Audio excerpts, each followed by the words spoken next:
তমলুকের নারায়ণদাড়িতে একটি ধর্মীয় অনুষ্ঠানে এসে সাংবাদিকদের মুখোমুখি হয়ে মমতা বন্দ্যোপাধ্যায়ের সন্দেশখালী যাত্রা নিয়ে প্রতিক্রিয়া দিলেন বিরোধী দলনেতা শুভেন্দু অধিকারী। বললেন, আগে যাননি, উল্টে শাহজাহানকে সমর্থন করেছেন। এছাড়াও তিনি বললেন, রাজ্যে তিনি যে কোনো জায়গায় আমরা ভারতীয় হিসেবে প্রত্যেকের জায়গায় যেতে পারবো, এটা নিয়ে কোনো সমস্যা নেই।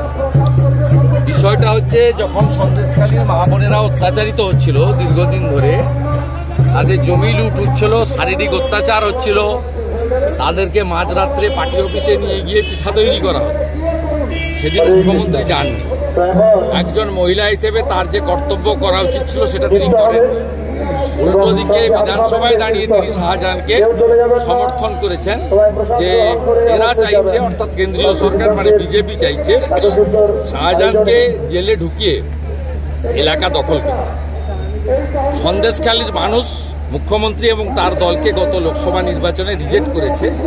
রেখা পাত্র ৭,০০০ ভোট লিড পেয়েছে সন্দেশখালীতে।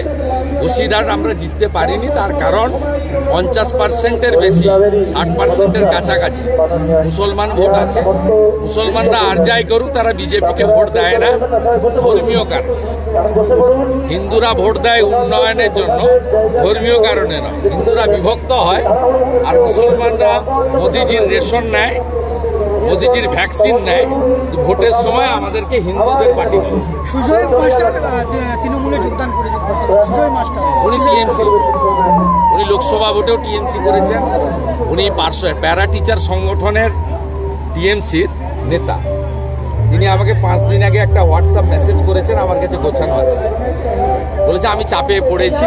আমি ওনাকে বলেছি আপনি নিজের সিদ্ধান্ত নিতে পারেন, তো হিন্দুদের ক্ষতি হবে এমন কোনো কাজ করবেন। ব্যুরো রিপোর্ট, খবর BCBS।